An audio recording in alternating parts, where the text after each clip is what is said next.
Cheated on by the sweetest person I've ever known. I met her when she was 18, I had just turned 21. It was sort of that instant love that just felt insanely right for all of the right reasons. We told each other that we loved each other after only 2 weeks. Soon after we met, I had to move to NYC as I was graduating and beginning my career. Long distance was never an issue for us. We'd see each other at least once a month, and given COVID, we were able to spend a lot of time together. She became my human to take care of, a reminder why I work long hours, and my answer to the question of what's the point. Let's call her B from now on.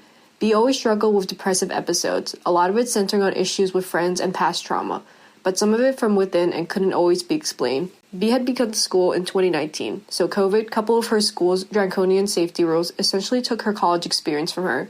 She always struggled with the concept of missing out, symptom of a generation that watched too many TV shows about young adulthood. She struggled with who she was and believed that since her friends had such stark dressing styles, edgy haircuts, and tattoos, that she lacked the personal depth of those around her. It was absolutely not true, but was something she got stuck on. It's now looking likely that she's bipolar. Fast forward about 2 years into our relationship, and I'm finally moving back to the area that we went to college in for work. I'm beyond elated, because I finally get to be near the person that I thought would be my forever. Initially, to save some money, I thought it was a good idea to live with my parents. However, the reality of doing that was basically becoming a cave person. I stayed at home all day, didn't shave, lost my career ambition, and got fat. This was around the time the infidelity started, but unfortunately didn't know for quite some time after. B began expressing some discontent with the state of our relationship around October of 2021. She said she needed space to hang out with her friends more, and that she was too stressed with school to keep her job. Understanding the difficulties of doing her major, I 1. Agreed to start paying for her living expenses, and 2. So she didn't have to drive to my parents anymore, get a $3,500 a month apartment in the nearby city after Christmas. I told her that after Christmas break, things will get better. I just needed to stop smoking weed, get my mission back, and move into the city so we can just do some fun stuff again. After Christmas break, when B got up, I surprised her with a really nice trip to the Caribbean for spring break. I told her that I fully planned to keep all of my promises and get better. I wanted to keep her no matter what. However, I did notice some strange behavior changes in her attitude, as I started to get suspicious that something was happening. The signs are always crazy obvious retrospectively, but never something you want to believe, so you don't. You ignore them instead. We'd always call each other before bed, but around this time, B would just be a ghost on random nights. She'd text me early the next morning, sorry I fell asleep studying, or sorry my phone died. She'd go out and not text me that she got home alright, or send the usual silly drunk text. She'd come over one night after having been out and her lock screen background was no longer a photo of me. The intermittent period between the start of her spring semester and spring break was me trying to turn things back into our old relationship. Fun brunches and dinner, trying new experiences, shopping, while trying to ignore all of the above and not be suspicious. There was one night, though, that I had a full-blown panic attack while she was at a concert. I texted her at 8 p.m., didn't hear anything until 10, when she said she was on her way, and didn't arrive until 2 a.m. Concert venue was 10 minutes away. She, to this day, swears nothing happened that specific night. She also promised me that night that nothing had ever happened. So we go on this trip together, end of March, and it is truly one of the best times I've ever had. We reconnect romantically, sexually, and align on what we want out of the world. But on the final night, I discover some pretty disturbing Reddit posts that she's posted. Not saying I should have done this, but this prompted me to check her phone.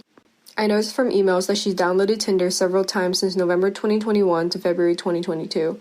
I frantically wake her up and start asking her what the heck is going on. Sobbing and begging, she promised me that she never cheated and wanted to spend the rest of her life with me. I ask her to swear in her family's life, and she does. Knowing her, I left it there. I didn't think she had the capacity to lie on the lives of her family. The next few months after the trip were pretty much back to normal us. Of course, I was hurt that she'd been messaging people on Reddit and was on Tinder. But I really couldn't and still can't see my life without her, so I brushed it off and took her word. She moved in with me in May of this year. Living together was amazing. We had no issues doing it, had a ton of fun, and life was really starting to feel like it was falling into place. We go to her parents' house for the 4th of July, and then the plan was to fly to my sister's wedding the following weekend. On the night of July 4th, we're scrolling through old photos, and there's this one that pops up. It's a sexual picture that, given the angle, she could never have taken by herself. She initially lies and says it's not her, but I know what her butt looks like. The timestamp is February 1st. The story she tells is that she'd been taken advantage of by this guy. Given the content of the photo, I found it really hard to believe, but it was also an easy thing for me to swallow and place my anger elsewhere.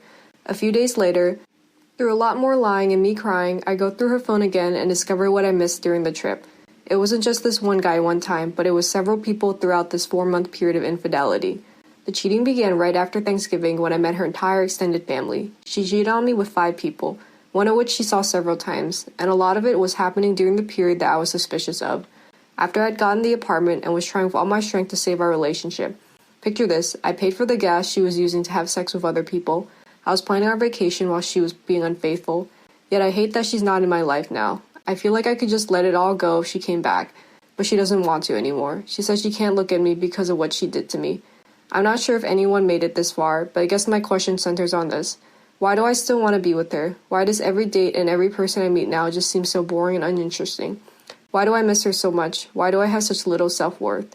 I'm 24, I work pretty much all day every day, and I'm terrified I'm destined to follow the life of my fellow investment professionals, ending up with a 20-something in your mid-30s that only values you for the lifestyle you can provide.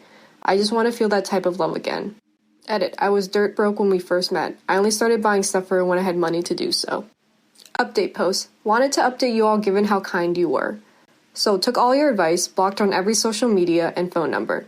Made going out on dates with new people a big priority. Not going to lie, dates were tough at first. I'd say up until about the 5th person that I went out with. Having sex was tough. Found the dates to be boring. Then it finally clicked for me when I realized how one-sided our relationship was. How much better I was than her and how little she provided in that relationship. Y'all really helped with that. I've quadrupled my body count. Banged her manager that I met through Hinge. I got her an internship at a company. Told her coworker what a piece of shit she was. Y'all may think this is petty, but taking back some of what I gave her felt like a huge W. I also think in a way, there's a reason we matched. After about the 10th date with new people, I met someone super cool. She's the same age as me, an Ivy Leaguer and a consultant at a really great firm. She has her own hobbies, which don't include sexting strangers and posting nudes of herself on the internet. She's also been cheated on before, and I think she gets why it's so awful. Although it's still new, we've only been on 4 dates, I'm starting to forget about my ex. I think a big thing I'm looking for is someone that won't depend on me. I want to say thank you all for the responses, telling me I was crazy for wanting anything with her again. I read the responses several times over. It really helped convince me to get back out there. And to anyone going through something similar, get on Hinge, work out, and force yourself to go out and meet new people. I realized that I'm on a break from work. This wouldn't have been easy to accomplish if I was full-time working right now. But just getting the confirmation that you still got it was a great push to keep going. Top comment. All this post made me so happy. So I'm curious though, if you don't mind me asking, has she tried to contact you at all? Original poster replies, yeah, she even went through LinkedIn trying to reconcile. Blocked her on that.